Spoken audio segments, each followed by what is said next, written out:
I blinked, and the world had shifted. I was standing in the middle of a glittering, opulent charity gala, surrounded by people in designer gowns and bespoke tuxedos. The air hummed with the low murmur of money and power. This wasn't my life. Where the hell was I? Damn, what an opener. This party is next-level glitzy. Warning, major plot point approaching. Welcome to the Starlight Gala. OMG, my queen, Sophia. That nebula gown is everything. Look how attentive Leo Vance is. They look so good together.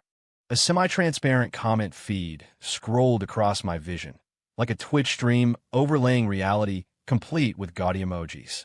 A live feed? My pupils shrank. My heart skipped a beat. Before I could process it, fragmented information flooded my mind with the force of a tidal wave, accompanied by a nauseating wave of vertigo.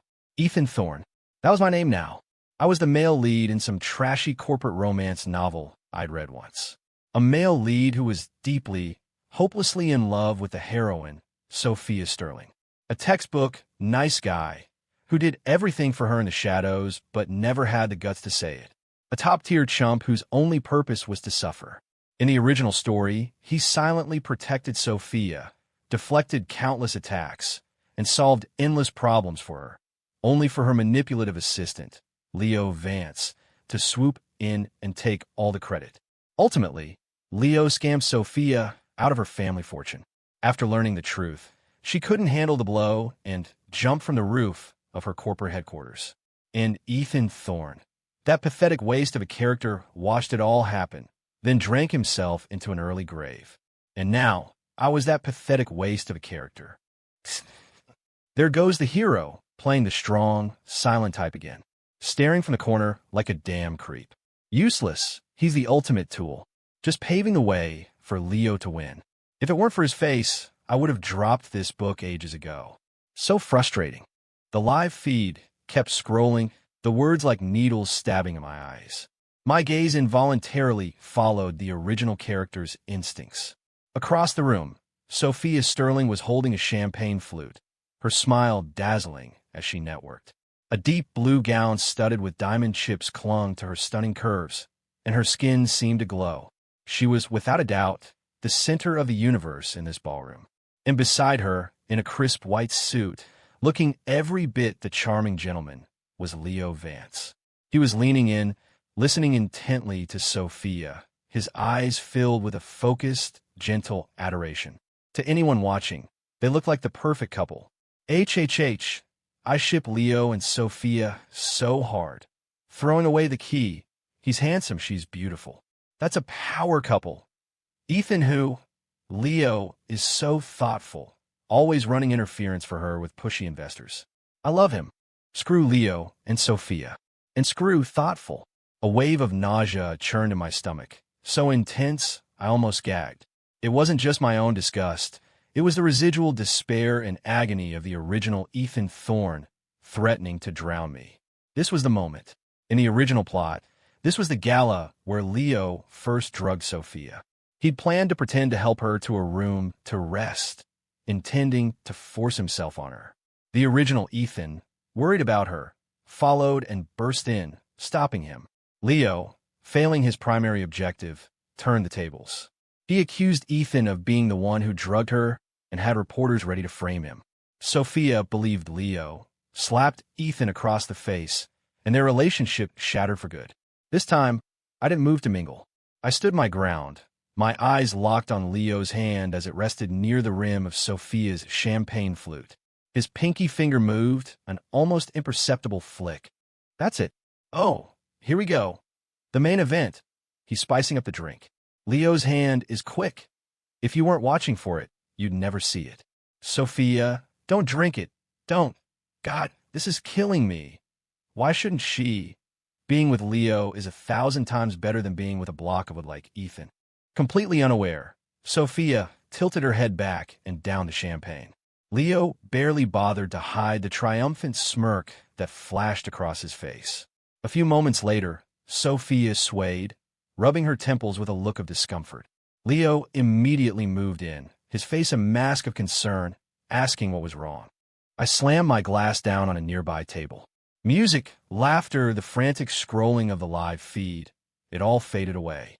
My world narrowed to two people, the two-faced bastard and the woman he was about to destroy. Just as Leo's hand was about to wrap around her waist, another arm shot out, intercepting his with pinpoint, aggressive precision. My other arm wrapped firmly around Sophia's waist as she began to sag. Her body was burning up.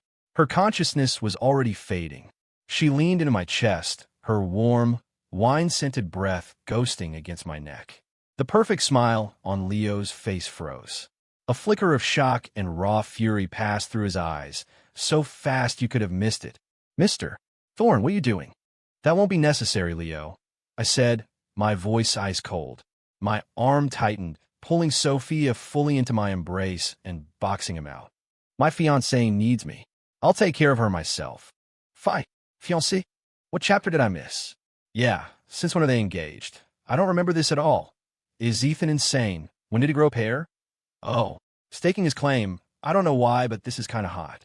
A muscle in Leo's jaw twitched as he struggled to maintain his composure. "Ethan, Sophia's just had a little too much to drink. I can take her upstairs to rest. No need to trouble you." "Trouble?" I let out a short, sharp laugh, my eyes dripping with contempt. "The only trouble here would be letting you take her anywhere. Get out of my way before I decide to rearrange your face right here." I didn't spare another glance at his disgusting expression. I scooped Sophia up into my arms. She let out a soft murmur. It was the first time I'd ever held a woman this beautiful, and it took a moment to steady myself. As I turned toward the elevators, two of my bodyguards materialized silently, raising their hands to block Leo, who had instinctively started to follow. "Mr. Vance, please, this way." Cradling the warm, soft woman in my arms, feeling her unnatural temperature and the way she squirmed restlessly, I didn't look back. The image of Leo being blocked by my security and the explosion of comments on the live feed were irrelevant. Looking down at Sophia's flushed cheeks and dazed, impossibly beautiful face, all I could think was what a colossal idiot the original Ethan had been. The door to the presidential suite clicked shut, sealing us off from the world.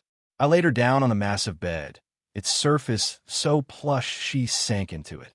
She seemed to be in distress, unconsciously tugging at the collar of her gown, revealing a tantalizing expanse of pale skin. Her lips were slightly parted, emitting soft, breathy moans that could drive a man insane.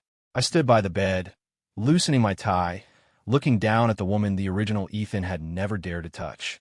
In the original timeline, that moron had stayed right here, dutifully dabbing her forehead with cold towels all night, too much of a gentleman to do anything else. His reward: a slap in the face and a ruined reputation. To hell with being a gentleman. To hell with silent devotion. I didn't transmigrate into this goddamn book to be a saint. I leaned down, my fingers gently brushing away the damp strands of hair from her forehead. Her skin was hot and smooth. As if seeking a cool touch, she unconsciously nuzzled her cheek against my hand. The live feed went into meltdown. What's he going to do? Is he going to lose control? No way. He's a coward. He wouldn't dare. I don't know. I mean, look at her. Who could resist? Honestly, if he actually does something, I'll respect him more. I hope he does. I want to see. See, he's a loser. If it were me, I'd be done and showering by now. Dude upstairs, you last that long? A wicked grin spread across my face. "Sophia Sterling," I whispered. "It's time for a rewrite." The next morning, knock. Knock. Knock. A heavy, insistent pounding rattled the door, threatening to break it down. The warm body in my arms jolted, followed by a high-pitched scream. Sophia was awake. Her beautiful eyes were wide with terror as she stared at me, lying beside her. Her gaze shot down to the duvet, covering her obviously naked body, and her face went deathly pale. "Shoo!" I reacted instantly, clamping a hand over her mouth and stifling another scream. I could feel her soft lips trembling violently beneath my palm. Tears streamed silently from her eyes, which were filled with a mixture of rage, violation, and disbelief. "We'll talk about this later," I murmured, my eyes fixed on the door, where the pounding was now accompanied by muffled voices. "First, let me show you some theater." Her struggles ceased. Tears rolled down her cheeks, hitting the back of my hand with a surprising heat. The emotions churning in her eyes were a whirlwind. Finally, her gaze hardened into ice. She gave a barely perceptible nod. I slowly removed my hand, watching her warily. She whipped her head away, pulling the thick duvet around herself like a shield and scrambling to the far side of the massive bed. I grabbed a robe, cinched it loosely, and walked to the door. The moment I opened it, a figure tried to barge in, his voice laced with perfectly pitched anxiety. "Sophia, are you okay? I was so worried." The voice died in his throat. Leo Vance stood there, holding an elegant tray with a steaming bowl of what looked like artisanal coffee and a vibrant green smoothie. One foot was already over the threshold, but the scene was not what he had scripted. He hadn't expected to find Sophia vulnerable and alone, ready to be moved by his timely concern. Instead, the first thing he saw was me. My robe was loosely tied, and an angry red scratch mark was clearly visible on the side of my neck. The air in the room was thick with a lingering, intimate scent of sex. The rumpled sheets and the state of the bed told a story of a wild night. Leo froze. The color drained from his face, replaced by a sickly green tint. Shock, disbelief, fury. I'd never seen so many emotions warring on one person's face. LOL, sucker, epic expression fail, surprise. But you didn't see that coming. Neither did we. You still want her now, dude? Why wouldn't he? She's rich, she's gorgeous. This is a net gain. Popcorn's ready. This is going to be good. I turned my head slowly, my gaze locking onto him. Did someone die? I asked, my voice gravelly with sleep and annoyance. Because you better have a damn good reason for banging on my door at this hour. Gone was the quiet, deferential Ethan of the past. All that was left was a man pissed off about being woken up. Maybe it was my glare, or maybe the shock was too much, but he just stood there stammering for a moment. He forced his eyes away from the scratch on my neck and tried to peer into the room, his facial muscles twitching. "Ethan, what are you doing here? Where's Sophia?" His eyes darted past me, trying to see the bed. My arm swung out. The crack of my palm across his face echoed in the hallway. The force of the blow sent him spinning. "Where do you think you're looking? And who gave you permission to use our first names?"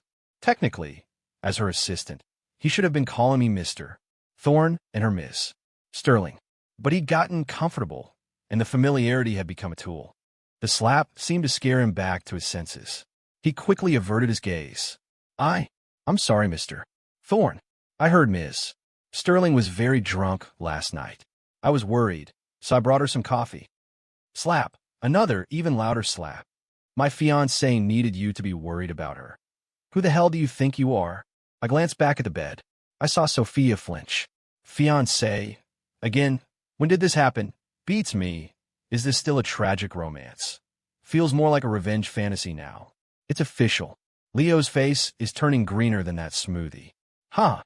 Leo's face was a mask of humiliation. "Mr. Thorne, what are you talking about? When did Sophia become your fiancée?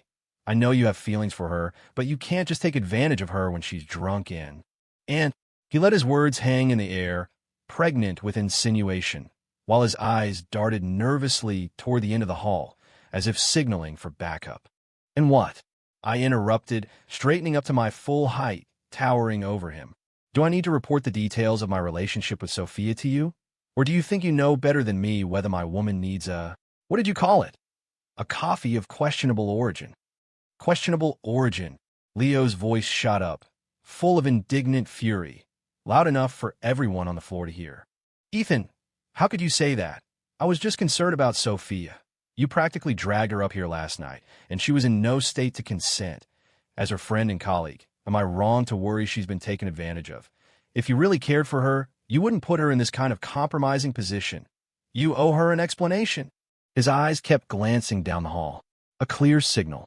Ugh, Leo's words are so manipulative, but he's not entirely wrong. Yeah, Ethan's actions were definitely predatory. He should be charged with assault. My poor Sophia. I glanced at the one-sided live feed. These people were so easily manipulated. Just last night, they were calling me daddy for taking charge. The noise from the hallway grew louder. I could see the flash of a camera lens. I smiled. A cold, predatory smile that silenced both Leo and the frantic live feed for a second. An explanation? I repeated his word, my voice dangerously soft. This is how I explain things. Before the words were even out of my mouth, my foot connected with his stomach, sending him flying out of the doorway. The tray went airborne. The hot coffee and green smoothie splashed all over his face and expensive suit. He screamed in pain as the reporters and wannabe influencers he'd brought along scrambled back in shock. Nice try, asshole. You wanted to frame me for drugging her and ruin my life. I just went ahead and did what you were going to accuse of. Now what's your move? Before Leo could sputter out a command to the reporters, a team of my black-suited security guards appeared, grabbing him and the rest of the gawkers and dragging them away with efficient brutality. A special kind of debriefing awaited them, just as I'd arranged. Oh, flawless victory. Leo is absolutely losing his mind. Haha, so. Now it's just the two of them in the room. Time for round 2. The atmosphere just got super awkward. I'm actually nervous for him. What she calls the cops. The noisy comments continued to drift across my vision, but as the door clicked shut, the air in the room dropped to absolute zero. I could feel 2 daggers of ice staring at my back, sharp enough to pierce bone. High alert! Sophia's death glare is fully activated. Here it comes, the reckoning. Slowly, I turned around. Sophia was sitting up, clutching the duvet so tightly her knuckles were white. Her face was pale and drawn, but still breathtakingly beautiful. Her eyes were like steel blades. If looks could kill, I'd be diced into a million pieces. The live feed was practically giddy with schadenfreude. Ha ha! He's so screwed. Serve him right. A creep like him belongs in jail. Yep, the pleasure last night better have been worth the fear right now. She doesn't even need to call the cops. Just castrate him. Damn. Reading those comments gave me a phantom chill. For the first time, I felt a helpless frustration that I couldn't reach through the screen and slap every single one of them. Ethan. Her voice was colder than her stare, each word ground out between clenched teeth. You dared to touch me? I met her gaze without flinching. My conscience was clear. If it weren't for me, her life would have been a living hell. What was the alternative? I said, my voice hoarse but steady, deliberately laced with a devil-may-care arrogance. Wait for Leo to bring you his special coffee? Or wait for him and his pack of reporters to burst in and snap photos of you alone and disheveled, so he could spin a story about your wild private life while he plays the white knight. Sophia's pupils contracted. The word special had clearly hit a nerve, but her shock was instantly consumed by a greater fury. You're lying. Leo was just worried about me. At least he wouldn't. He wouldn't do this. The last word was a choked sob, her eyes turning red with humiliation. You're disgusting. Wow, she doesn't believe him. Well, Leo's been playing the loyal good guy for years. It's hard to undo that conditioning in a second. Ethan, show her the proof. Nail him. This is what you get with these romance novel heroines. You could show her a signed confession and she'd call it forgery. The ultimate goal of a green tea villain is to get the money and the girl, then vanish. Worried about you? I sneered, taking a step closer. She recoiled like a startled animal, her back hitting the headboard with a dull thud. I stopped, standing over the bed, my expression cold. Worried enough to drug your drink last night. Worried enough to time his rescue mission with a bunch of tabloid photographers. Sophia, where's that killer business since you're so famous for? Did you feed it to your dog? My words were deliberately cruel, meant to wound. Her breathing became ragged, her chest heaving under the duvet. She stared at me as if seeing a complete stranger. The quiet, brooding Ethan she thought she knew would never have been capable of such viciousness. Don't you dare slander him. Her words were meant to be forceful, but they came out weak, lacking conviction. My certainty and the undeniable convenience of Leo's timing had planted a seed of doubt. Whether I'm slandering him or not, you'll find out soon enough. My tone softened, but my words grew darker. If it wasn't for me, you'd be starting the first chapter of your tragic downfall right about now. My gaze drifted pointedly to her exposed shoulder, to the angry red marks there. A wicked smile played on my lips as I leaned in closer. And compared to being ruined by a snake like him, ending up in my hands is, at the very least. I paused, letting the implication hang in the air. The live feed exploded. At the very least, what? Spit it out. At least Ethan's hot. At least he's good in bed. This tension, this chemistry, I'm dead. Sophia's face cycled from white to red to a sickly pale, a storm of shame and fury. She grabbed a pillow and hurled it at my face. Get out! Get the hell out! I didn't move. The pillow bounced harmlessly off my chest. Seeing her lose control like this sparked a dark sense of satisfaction in me. Hate me, scream at me. At least this intense emotion was because of me, not because of Leo. Out! I bent down, picked up the pillow, and tossed it in my hand as I walked back to the bed. She pressed herself against the headboard, her eyes wide with fear and alarm, watching me as if I were a predator. I leaned over, planting my hands on either side of her, trapping her in my shadow. I stared into her wet, defiant eyes. Listen to me, Sophia, and listen well. I brought my lips to her ear, my voice a low, possessive whisper. From last night on, you belong to me. In life, you are my woman. And in death, I never got to finish.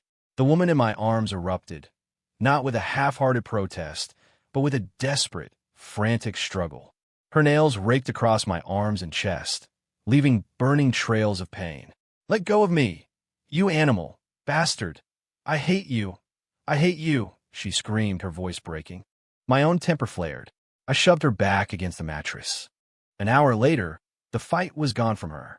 She lay pliant in my arms, her eyes, puffy and red, staring up at me with a wounded expression, as if silently accusing me of my brutality. Wait, what? Did he just... I'll learn a new technique today.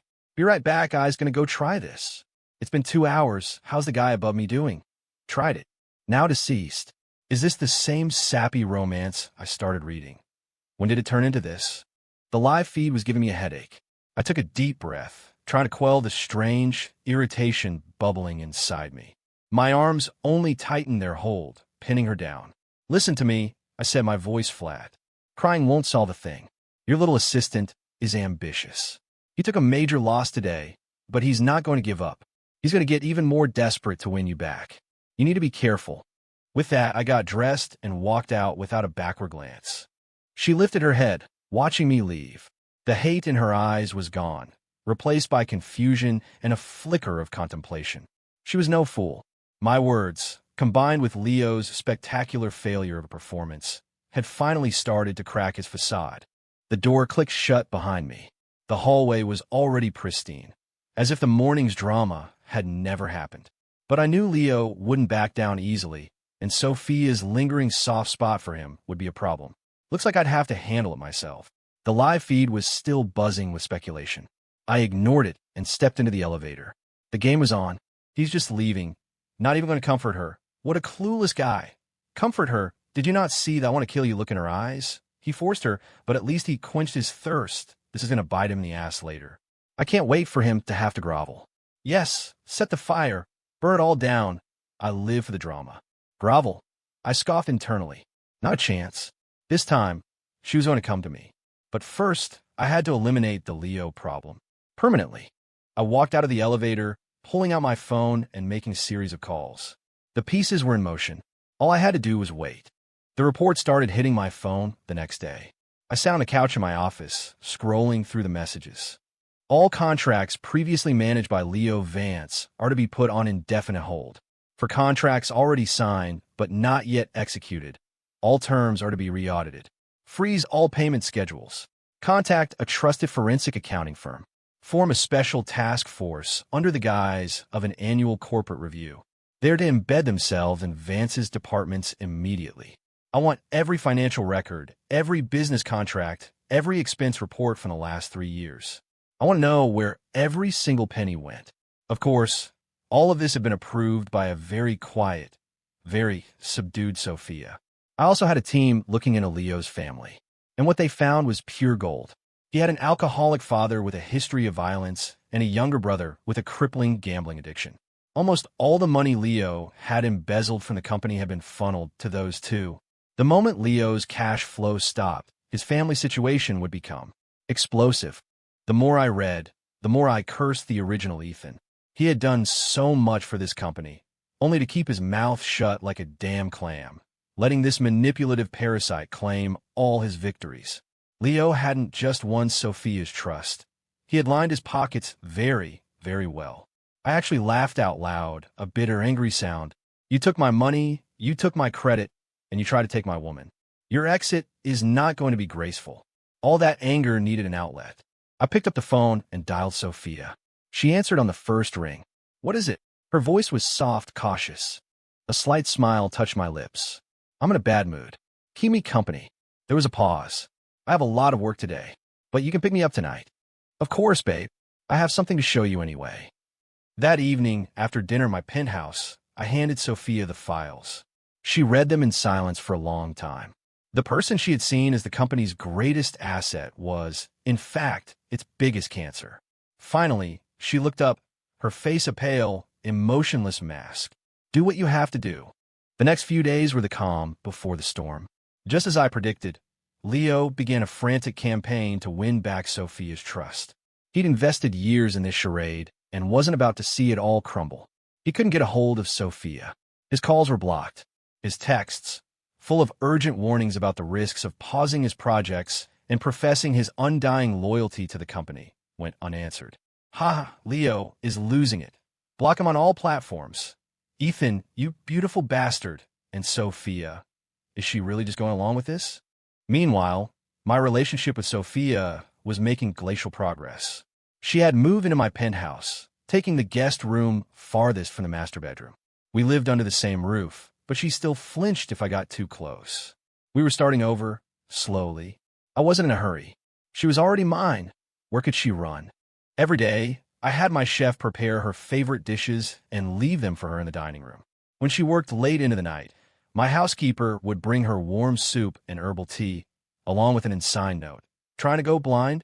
When her period was due, her bathroom counter and nightstand would be silently stocked with every brand of sanitary pad imaginable, heating pads, and ginger tea. TSK, the tough guy has a soft spot. This silent caretaker routine seems familiar. But like an upgraded version, is Sophia's heart made of stone? How is she not melting? I'm actually starting to like this new Ethan. Sophia should give him a chance. Even the live feed was starting to come around. It turns out that when you stop acting like a doormat, people actually start to respect you. The next day, the preliminary audit report landed on my desk. Alongside, it was proof of Leo's brother's massive gambling debts from an overseas casino, tens of millions of dollars. The guarantor on every single debt marker was Leo Vance. The money trail led directly from embezzled corporate funds through a complex web of shell corporations and into the casino's accounts. The evidence was ironclad. I didn't make my move just yet. I had our legal team begin preparing the materials for the police report. The fish was on the hook. The real show was watching it thrash. Sure enough, a desperate Leo Vance burst into my office, his eyes bloodshot. Thorne, do you have to be so ruthless? He was screaming, his carefully constructed mask of civility shattered, revealing the frantic animal underneath. I leaned back in my chair, savoring his meltdown. Ruthless compared to drugging a woman, stealing her fortune, and driving her to suicide. My friend, I'm just getting started. He froze, the specific accusations clearly striking a chord of deep-seated terror. What? You're talking nonsense. Am I? I picked up the thick stack of audit reports and gambling markers from my desk and tossed them in front of him. This is enough to put you away for a very, very long time. He looked down at the black and white proof of his crimes, and his body began to tremble violently. Suddenly, he dropped to his knees with a thud. Mr. Thorne, Ethan, boss, I was wrong. I'm not human. Please, just give me one more chance for all the years I've worked for Sterling Industries, for Sophia. Please. He was sobbing, snot and tears streaming down his face, trying to crawl forward to grab my leg. I kicked my chair back, disgusted. Pleading for her? Leo, do you really think this is all happening because you pissed me off? He looked up, his face a mess of confusion. I leaned forward, my voice a blade of ice stabbing into his heart. You touched her. The moment you put something in her drink, this was always how it was going to end. He collapsed completely, his face ashen. I pressed the intercom. Security, please come escort Mr. Vance out. And while you're at it, call the police. YSSS, payback, sweet, sweet payback. That moment he kneeled was so satisfying. Call the cops. Get him locked up. The police were remarkably efficient. With a mountain of evidence, Leo was arrested on the spot for embezzlement, misappropriation of funds, and corporate fraud. A crowd of reporters, tipped off by an anonymous source, was waiting downstairs. The flashbulbs illuminated Leo's twisted, despairing face for the world to see as he was shoved into a squad car. I watched it all from the floor-to-ceiling window of my office, my expression unmoved. The live feed was a riot of celebration. This was just the beginning. The legal proceedings were swift. Leo confessed to most of the charges, hoping for a lighter sentence. He got 15 years. It was set in stone. I made a few calls. His first day in prison, he received some special attention from his cellmates. 2 weeks later, he was skeletal, his eyes vacant, his body covered in bruises. I visited him once through the reinforced glass. The moment he saw me, he recoiled as if he'd seen a ghost. "How are you enjoying your new accommodations?" I asked into the receiver, my voice calm. He just trembled, unable to form a coherent sentence. "Don't get any ideas about checking out early," I said with a thin smile, then proceeded to calmly update him on the situation with his family. He stared, his eyes bulging and bloodshot, then began to slam his fists against the glass, screaming words I couldn't hear. A month later, the news arrived. Leo Vance had used a sharpened toothbrush handle to end his own life in the prison lavatory. I was draping a cashmere throw over Sophia's shoulders on the balcony when I got the text. The autumn wind was getting colder. She stiffened slightly at the news, but didn't say anything, her gaze fixed on the distant, gray-blue skyline. After a long silence, she slowly, deliberately leaned her body back into my embrace. I wrapped my arms around her, feeling the subtle tremor in her body give way to a sense of surrender, of reliance. The live feed was a chorus of celebratory posts, series finale, and they lived happily ever after. I knew that with Leo gone, nothing and no one in this world could ever come between us. That night, she was in my bed in the master bedroom. She didn't resist, but nestled against me like a cat that had finally found its home. Moonlight filtered through the sheer curtains, bathing her face in a soft, ethereal glow. "It's all over," I whispered, kissing the top of her head. She made a soft sound of assent, her fingers idly toying with a button on my pajama shirt. After a moment, she asked quietly, "That night at the hotel, if Leo hadn't drugged me, would you still have?" I looked down and saw the flicker of uncertainty and curiosity in her eyes. "There are no what-ifs," I interrupted. I tilted her chin up, forcing her to meet my gaze. Her eyes reflected the moonlight, and in them, she could see my own raw, undisguised possession. Even without the drugs, that night was inevitable. Sooner or later. "Sophia, you were always destined to be mine." She stared at me, her eyes shimmering with something that wasn't hate or fear, but something deeper, more complex. After a long moment, she closed her eyes and brought her lips to mine. The kiss was hesitant, but it was an unconditional surrender. As our clothes fell away, moonlight spilled across our entangled bodies. This time, there was no force, only a slow, torturous exploration, punctuated by breathless moans on the edge of oblivion. Her responses were clumsy, her nails leaving faint scratches on my back. A silent permission, an invitation. "WHOA, full speed ahead on the bullet train. This chapter better be premium. This is so sweet, it's giving me cavities." And to think how it started. Late into the night, she fell asleep in my arms, exhausted. There were still faint tear tracks at the corners of her eyes, but her lips were curved in a small, contented smile. I held her, wide awake. My phone screen lit up. It was a final update on Leo's family. His parents had sold their home to pay off a fraction of their son's gambling debts and were now living in a squalid rental. His brother, after having his leg broken by loan sharks, had disappeared. I deleted the message without a change in expression.